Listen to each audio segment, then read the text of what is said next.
I had just DNF'd The Cat in the City by Nick Bradley and I'm pissed off. In the words of Amy Winehouse, what kind of fuckery is this? So usually I give books about 50 pages or 25% before I decided to DNF. This took me 20 pages because I was like, you know what, I'm not coping with this. I'm not having this. Resembling to stories, the first one is called Tattoo. Bear in mind, there's no cat in the story.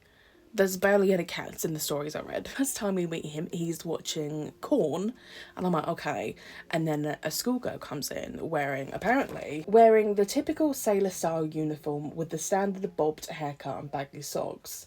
Like, okay, we're really stereotyping what schoolgirls think much about it, but then after reading the other stories, I was a bit like, this is weird. She comes in and goes, I want a tattoo. And he goes, no, you can't.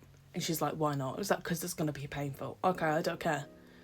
And she's like, okay, fine, it's this much. Okay, cool, I'll pay you. Okay, fine.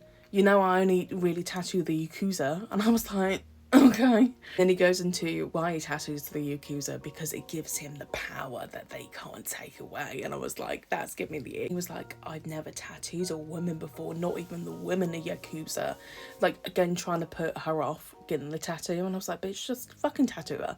And then just goes really pervy, being like, what's your name? She's like, Naomi, which I'm like, oh, okay, we picked the whitest girl name in a setting in Japan. And then starts rubbing oil on her back. As far as I'm aware, you don't put oil where you're about to tattoo. I've been tattooed and I've never had oil on me. Again, he just starts getting pervy, and even the girl has to be like, can you stop being pervy? Then I carried on reading the other stories. I kept noticing a lot of the Japanese names were like pronounced wrong and the sentences weren't correct, and I was a bit like, okay, what's going on here? Like, this doesn't sound right. And then I googled the author. He's just a white man who used to write golf books. This is why it's terrible. Peek through the pages and the Japanese women are very hypersexualized. There's violent sexual fantasies. And I'm like, again, where's the cat? I met the cat once when reading those pages and it was getting sold off. It was a moggy cat, not a calico cat.